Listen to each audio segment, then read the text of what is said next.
السلام علیکم دوستو طارق بن زیاد خلیفہ ولید بن عبد الملک کے زمانے میں افریقہ کے گورنر موسیٰ بن نصیر کے نائب گورنر تھے۔ موسیٰ بن نصیر نے اندلس کے ظالم بادشاہ راڈرک کے ہاتھوں ظلم کی چکی میں پسی مظلوم اسپینی عوام کو چھڑانے کی مہم طارق بن زیاد کو سونپی۔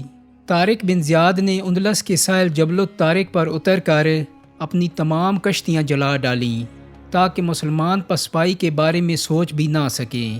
انہوں نے 12,000 مجاہدین اسلام کے ساتھ شہنشاہ راڈرک کی 1,00,000 فوج کو ایسی عبرتناک شکست دی جس پر آج تک دنیا کے فوجی مبصرین حیرت زدہ ہیں۔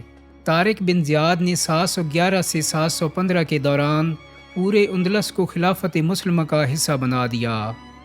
طارق بن زیاد الجیریا کے علاقے تفنہ میں پیدا ہوئے۔ ان کے والد کا نام زیاد جبکہ والدہ کا نام حلیمہ بی بی تھا۔ ان کی تاریخ پیدائش کے بارے میں شکوک و شبہات پائے جاتے ہیں، تاہم ایک محتاط اندازے کے مطابق ان کی پیدائش 660 عیسوی کے ارد گرد ہوئی۔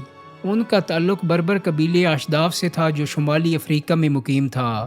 تاریخ کے مطابق بربروں کو مسلمانوں نے 650 سے 705 کے دوران بڑی مشکلوں سے مطیع کیا۔ وہ بہت ہی بہادر اور لڑاکا قوم کے لوگ تھے جنہیں حکومتی تسلط میں لانا بہت مشکل کام تھا۔ ایک روایت کے مطابق طارق کا والد زیاد ایک غریب بربر تھا جو مشہور عرب سردار موسیٰ بن نصیر کا ذاتی خدمتگار تھا۔ زیاد موسیٰ بن نصیر کے ساتھ ساتھ رہتا اور مختلف معرکوں اور دور دراز کے سفر میں اس کے ہمراہ چلتا۔ ایک مہم میں موسیٰ دشمن کے گھیرے میں آ گیا تو زیاد نے اس کی جان بچائی، اس لیے وہ اس کا تہ دل سے مشکور ہو گیا۔ جب زیاد ایک لڑائی میں شدید زخمی ہو گیا اور کافی عرصہ تک بیمار رہنے کے بعد انتقال کر گیا تو اس کا نوجوان بیٹا اور بیوی حلیمہ بی بی موسیٰ بن نصیر کی سرپرستی میں آ گئے اور اس کے گھر میں رہنے لگے۔ موسیٰ بن نصیر نے طارق کی پرورش اپنا بیٹا سمجھ کر کی۔ اس نے اپنے وقت کے بہترین اساتذہ کو اس کی تربیت پر لگایا، جس سے طارق کے اندر شائستگی، خوش اسلوبی اور دوسروں سے تعاون کا جذبہ پیدا ہوا۔ وہ وقت کے ساتھ ساتھ ایک بہادر، خوبرو اور مقبول سپہ سالار بن گیا۔ لوگ اس کی عزت کرنے لگے اور اس کے قریبی حلقوں کے سوا کسی کو یہ معلوم نہیں تھا کہ وہ موسیٰ بن نصیر کا بیٹا نہیں۔ جب وہ جوان ہوا تو اس میں سپہ سالاری والی تمام خصوصیات پیدا ہو چکی تھیں۔ واضح رہے کہ اس وقت مسلمان خلیفہ ولید بن عبد الملک پوری دنیا کو اپنے تسلط میں لانے کی کوشش کر رہے تھے۔ ولید بن عبد الملک کا دور فتوحات کا دور تھا۔ باہمت، جری اور بہادر جوانوں کو مسلمان فوج اور حکومت کے دیگر اداروں میں ان کی صلاحیتوں کے مطابق اہم مراتب پر فائز کیا جاتا تھا۔ اگر اس وقت کی مسلمان قیادت کا جائزہ لیا جائے تو وہ اس کے بعد کے تمام ادوار پر حاوی نظر آتی ہے۔ مثال کے طور پر محمد بن قاسم، قتیبہ بن مسلم، طارق بن زیاد اور موسیٰ بن نصیر، جو آج بھی مسلمانوں کے ہیرو ہیں اور مسلمان ان کے کارناموں سے عزم و حوصلہ لیتے ہیں۔ جیسا کہ اس زمانے میں مسلمان دنیا بھر کی فتوحات میں مصروف تھے، ان کو مزید علاقے فتح کرنے کے لیے اندلس کے علاقے بہت مناسب معلوم ہوئے۔ اس وقت کے اندلس کے سیاسی حالات اس بات کا تقاضا کر رہے تھے کہ وہاں فوجی مداخلت کی جائے، کیونکہ اس زمانے میں اندلس کی حکومت گاتھ قوم کے بادشاہ راؤٹیز کے ہاتھ میں تھی۔ اگرچہ راؤٹیز ایک عیش پرست حکمران تھا، مگر اس نے اپنے زمانے میں کلیسا کے اجارہ داروں کی اصلاح کرنا ضروری سمجھی۔ ان کی بڑھتی ہوئی بدعنوانیوں کو روکنے کی کوشش کی۔ اس لیے پادریوں نے جب اسے اپنے خلاف پایا اور دیکھا کہ وہ ان کے اقتدار کو مٹی میں ملانے پہ تلا ہوا ہے تو حکومت کی امراء اور عیسائی عوام کو ساتھ ملا لیا اور اسے بے دین قرار دیتے ہوئے تخت سے اتارنے کی جدوجہد شروع کر دی۔ ایک طویل جدوجہد کے بعد وہ واٹیز کو تخت سے محروم کرنے میں کامیاب ہو گئے۔ اہل کلیسا ایک ایسے آدمی کو تاج سونپنا چاہتے تھے جو ان کی بات مانتا اور ان کے احکامات کی پیروی کرتا، لہٰذا انہوں نے حکومت ایک ایسے بوڑھے تجربہ کار فوجی راڈرک کے ہاتھ میں دے دی جس کا شاہی خاندان سے دور کا بھی تعلق نہ تھا، مگر وہ پادریوں کے مزاج کے مطابق کام کرتا تھا۔ گاتھ قوم کے حکمرانوں میں حکومت اور امراء کے درمیان تعلقات کو استوار اور مضبوط رکھنے کے لیے سیاسی مصلحت کے تحت مدتوں سے یہ دستور چلا آ رہا تھا کہ اندلس کی حکومت کے رئیسوں، امیروں اور جاگیرداروں کے بچے شاہی محل میں بادشاہ وقت کی ملکہ کی زیر نگرانی پرورش پاتے تھے۔ اس کے علاوہ بسا اوقات ان بچوں کی شادیاں بھی ماں باپ کے بجائے خود شاہ کی طرف سے کر دی جاتی تھیں۔ راڈرک جب تخت پر بیٹھا تو سب سے پہلے اسی دستور سے ناجائز فائدہ اٹھانے کی کوشش کی اور عوام میں غیر مقبول ہو گیا۔ اس نے شہزادیوں کی شادیاں اپنے خاندان میں کروانا شروع کر دیں۔ اسپین کے عوام عیاش راڈرک کے خلاف ہو گئے۔ اس نے واؤٹیز کی بانجی کو زبردستی اٹھا کر اپنے حرم میں ڈال دیا۔ اس سے انتقام لینے کے لیے واؤٹیز نے ایک خفیہ وفد موسیٰ بن نصیر کے پاس بھیجا۔ موسیٰ بن نصیر نے اندلس کے اندرونی حالات اور راڈرک کے ظلم اور عیاشی کے واقعات سننے کے بعد خلیفہ ولید بن عبد الملک کو دمشق خط لکھ کر اندلس پر حملہ کرنے کی اجازت مانگی۔ موسیٰ بن نصیر کی ایلچی طریف ابن مالک کی واپسی کے بعد موسیٰ بن نصیر نے مارچ 711 میں طارق بن زیاد کو 7000 فوج دے کر کاؤنٹ جولین کے ہمراہ روانہ کیا۔ دوستو واضح رہے کاؤنٹ جولین کو گات قوم نے اپنا نمائندہ بنا کر موسیٰ بن نصیر کے پاس بھیجا تھا۔ یہ فوج کشتیوں اور جہازوں میں سوار ہو کر اندلس پہنچ گئی اور پہاڑی مقام پر ڈیرے ڈال دیے، جو بعد میں طارق ہی کے نام پر انگریزی میں جبرالٹر اور عربی میں جبل الطارق مشہور ہوا۔ دوستو طارق بن زیاد 30 اپریل 711 عیسوی کو جبرالٹر کے ساحل پر اترا۔ راڈرک اس وقت بلبونہ میں ایک فوج لیے ملک کے اندرونی دشمنوں سے نبرد آزما تھا۔ اسے جو ہی طارق بن زیاد کے حملے کی اطلاع ملی تو اس مہم کو وہیں چھوڑ کر چل دیا۔ ادھر طارق بن زیاد بھی پیش قدمی کرتا ہوا اندلس کے شہر شزونہ تک پہنچ گیا۔ اسے جب معلوم ہوا کہ راڈرک 1,00,000 کا لشکر لیے اس کے مقابلے پر آ رہا ہے تو اس نے ان جہازوں اور کشتیوں کو آگ لگا دی جن میں سوار ہو کر مسلمان سپاہی یہاں پہنچے تھے۔ پھر جب موسیٰ بن نصیر نے اس کی مدد کے لیے 5000 فوج اور بھیج دی تو 12000 فوج کو لے کر راڈرک کی 1,00,000 فوج کا مقابلہ کرنے میدان جنگ میں نکل آیا اور دریائے گریڈلٹ کے کنارے پر دونوں فوجوں کا آمنا سامنا ہوا۔ طارق بن زیاد نے جنگ شروع کرنے سے پہلے مجاہدین کے سامنے ایک مجاہدانہ اور ولولہ انگیز تقریر کی، جس میں اس نے کہا: اے مسلمانوں، میدان جنگ سے بھاگنے کی اب کوئی صورت نہیں۔ تمہارے آگے دشمن کا وسیع ملک ہے اور پیچھے ٹھاٹھے مارتا سمندر۔ خدا کی قسم صرف ثابت قدمی، پامردی اور استقلال ہی میں تمہاری بھلائی ہے۔ میں نے ان کشتیوں کو جلا دیا ہے جن پر بیٹھ کر آپ لوگ یہاں آئے ہیں۔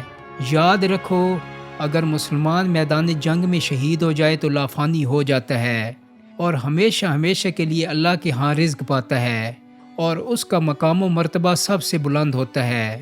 قرآن مجید میں ارشاد ہے، جو لوگ اللہ کی راہ میں مارے جائیں انہیں مردہ مت کہو، بلکہ وہ زندہ ہیں، لیکن تمہیں ان کا شعور نہیں۔ کیا یہ سودا تمہارے لیے گھاٹے کا ہے کہ تم روز قیامت اللہ کے نبیوں کے ساتھ اٹھائے جاؤ؟ یاد رکھو، یہ زندگی چند روزہ ہے۔ اگر تم نے اس کو عیش و عشرت میں بھی گزارا تو بھی گزر جائے گی، اور اگر تم نے اللہ کی راہ میں بہادری سے موت کو گلے لگا کے گزارا تو اس کا صلہ دنیا اور آخرت دونوں میں عظیم ترین ہوگا۔ لہٰذا دشمن کی تعداد کو مت دیکھو۔ دشمن کے پاس ٹڈی دل لشکر ہے، لیکن دشمن کے پاس وہ حوصلہ اور عزم نہیں۔ دشمن کے پاس شہادت کا وہ جذبہ نہیں جو تمہارے پاس ہے۔ آگے بڑھو اور میدان جنگ میں خالد بن ولید، سعد بن وقاص اور عبیدہ بن الجراح کی یادوں کو تازہ کرو۔ آگے بڑھو اور بدر و حنین کی یادیں تازہ کرو۔ آگے بڑھو اور معرکہ خیبر کی یاد تازہ کرو۔ تم اللہ کے سپاہی ہو، تمہیں موت نہیں آتی، اور یاد رکھو اگر آج تم بہادری کی ایک نئی داستان لکھ گئے تو یہ داستان آنے والے وقتوں میں ایک مثال بن جائے گی اور لوگ اسے بار بار دہرائیں گے۔ لوگ تمہاری داستان سے عزم و حوصلہ پائیں گے۔ دوستو طارق بن زیاد کی یہ تقریر پورے عالم اسلام میں مشہور ہوئی۔ علامہ محمد اقبال نے طارق کی اس تقریر کو طارق کی دعا کی صورت میں کچھ یوں پیش کیا ہے: یہ غازی یہ تیرے پراسرار بندے، جنہیں تو نے بخشا ہے ذوق خدائی، دو نیم ان کی ٹھوکر سے صحرا و دریا، سمٹ کر پہاڑ ان کی ہیبت سے رائی۔ دوستو طارق بن زیاد کے 12,000 کفن پوش سپاہی حکم ملتے ہی دشمن پر ٹوٹ پڑے۔ راڈرک کی فوج مسلمانوں کے حملے کی تاب نہ لا کر بری طرح پسپا ہوئی، یہاں تک راڈرک اپنی جان بچانے کے لیے میدان جنگ سے بھاگ نکلا اور بدحواسی کے عالم میں بھاگتا ہوا دریا میں ڈوب کر مر گیا۔ بچے کھچے سپاہی بھاگ کر استجا پہنچ گئے اور میدان مسلمانوں کے ہاتھ رہا۔ اب طارق بن زیاد کی فوج کا زیادہ حصہ تو غرناطہ کی طرف بڑھا، جبکہ دوسرا حصہ کرتبہ پر حملہ آور ہوا۔ تیسرے حصے نے مالفا کی راہ کی اور چوتھا حصہ خود طارق بن زیاد اپنے ساتھ لے کر اندلس کے پایہ تخت تلیتلا پہنچا۔ ان لوگوں نے جب یہ سنا کہ طارق بن زیاد ان پر چڑھائی کے ارادے سے آ رہا ہے تو تمام دولت اور نوادرات کو دوسرے مقامات پر منتقل کر دیا اور خود شہر چھوڑ کر جبل شارات کی پشت پر دوسرے شہر چلے گئے۔ چنانچہ طارق بن زیاد جب یہاں پہنچا تو اس نے شہر کو خالی پایا۔ اس طرح بغیر جنگ و جدل کے تلیتلا پر مسلمانوں کا قبضہ ہو گیا۔ موسیٰ بن نصیر نے کاؤنٹ جولین کی رہنمائی میں شزونہ کو پار کرتے ہوئے کرمونا کا رخ کیا۔ یہ شہر اپنی مضبوطی اور استحکام کے لحاظ سے اندلس بھر میں لاجواب تھا اور اسے فتح کرنا آسان نہ تھا۔ کاؤنٹ جولین کے ساتھیوں نے اس مشکل کا حل تلاش کرنے کے لیے ترکیب کی کہ خود کو شکست کردہ اسپینی ظاہر کر کے اہل کرمونا سے پناہ کی درخواست کی، جسے انہوں نے قبول کر لیا۔ جب رات ہوئی اور تاریکی ہر طرف پھیلنے لگی، یہاں تک کہ تمام شہر کے لوگ سو گئے، تو کاؤنٹ جولین نے اپنے چند ساتھیوں کے ساتھ مل کر رات کے اندھیرے میں شہر کے پھاٹک کھول دیے۔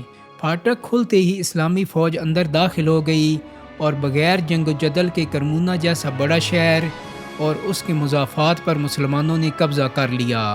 اندلس کی حکومت کے پایہ تخت تلیتلا کے بعد دوسرا اہم صوبہ کرتبہ تھا۔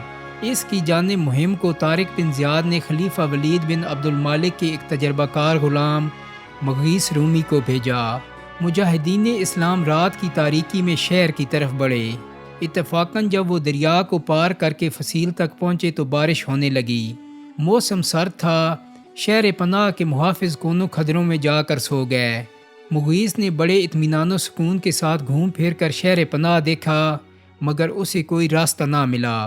ابھی وہ کچھ سوچتا ہوا 2 قدم ہی آگے بڑھا تھا کہ اچانک ایک روزان دکھائی دیا اور اس کے پاس ایک اونچا سا درخت تھا۔ چند مسلمان پگڑیوں کی کمند بنا کر درخت کے سہارے اوپر پہنچ گئے۔ نیچے اتر کر پہرے داروں کو قتل کر دیا اور پھاٹک کھول دیے۔ باہر جو لشکر اسلام انتظار میں کھڑا تھا دروازہ کھلتے ہی اندر آ گیا اور سیدھا قصر حکومت کی طرف بڑھا۔ صوبے دار محل خالی کر کے شہر کے مغربی حصہ کنسیہ میں پناہ گزین ہو گیا۔ یہ مستحکم اور سنگین کنسیہ بجائے خود ایک قلعہ تھا۔ ابن قتیبہ نے لکھا ہے کہ تلیتلا کی فتح میں مسلمانوں کو اتنا سونا چاندی اور مختلف قسم کا دوسرا قیمتی ساز و سامان ہاتھ آیا کہ شمار سے باہر ہے۔ اس کے بعد موسیٰ بن نصیر اور طارق بن زیاد دونوں سپہ سالار آگے پیچھے روانہ ہوئے اور تلیتلا سے سرگوسا تک تمام علاقے فتح کر ڈالے۔ اب مسلمان پورے اندلس پر قابض ہو چکے تھے اور انہوں نے وہاں ایک فلاحی ریاست کی بنیاد رکھی، جو بعد میں عبد الرحمن الداخل نے اسے ایک مستقل حکومت کی شکل دی اور مسلمانوں نے اندلس پر 500 سال تک حکومت کی۔ دوستو، طارق بن زیاد نے ناقابل یقین معرکہ سر انجام دے کر دنیا کو حیران کر دیا۔ ان کا نام سلطنت اسلامیہ کے طول و عرض میں بہادری کے ایک استارے کے طور پر یاد کیا جانے لگا۔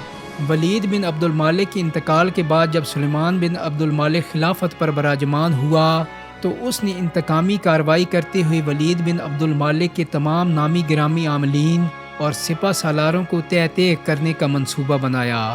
اس کے امراء و وزراء اور عاملین نے اسے بہت سمجھایا کہ ان عظیم لوگوں کو قتل کر کے وہ تاریخ اسلام میں مطعون و ملعون ٹھہرے گا، لیکن خلیفہ نے کسی کی ایک نہ سنی۔ لاکھ سمجھانے کے باوجود بھی نئے خلیفہ کے دل میں ان امراء کے خلاف دشمنی نہ گئی جنہوں نے ولید بن عبد المالک کی قیادت میں حیرت انگیز کارنامے سر انجام دیے تھے۔ چنانچہ محمد بن قاسم، موسیٰ بن نصیر اور طارق بن زیاد وغیرہ جیسے جرنیلوں کو سلیمان بن عبد المالک کی انتقامی کارروائیوں کا نشانہ بننا پڑا۔ 715 عیسوی میں موسیٰ بن نصیر پر روپے پیسے کی خرد برد کا الزام لگایا گیا۔ اسے دھوپ میں کھڑا کیا گیا اور کئی لاکھ روپے کا تاوان ادا کرنے کی سزا دی گئی، جسے وہ ادا نہ کر سکا اور اسی صدمے میں چل بسا۔ کچھ ایسا ہی معاملہ طارق بن زیاد سے بھی پیش آیا۔ طارق بن زیاد کی موت 720 عیسوی میں اس قسم پرسی کی حالت میں ہوئی جب اس کا کوئی پرسان حال نہیں تھا۔ دوستو، امید کرتا ہوں کہ میری آج کی ویڈیو آپ کو پسند آئی ہوگی۔ اگر ویڈیو اچھی لگی ہے تو اس کو لائک اور شیئر کر دیں۔ میرے چینل کو سبسکرائب کرنے کے ساتھ ساتھ بیل آئیکن کو بھی کلک کر دیں تاکہ آپ کو ایسی تاریخی ویڈیوز ملتی رہیں۔ بہت جلدی ایک نئی ویڈیو کے ساتھ ملاقات ہوگی۔ اپنا بہت سارا خیال رکھیے گا۔ اللہ حافظ۔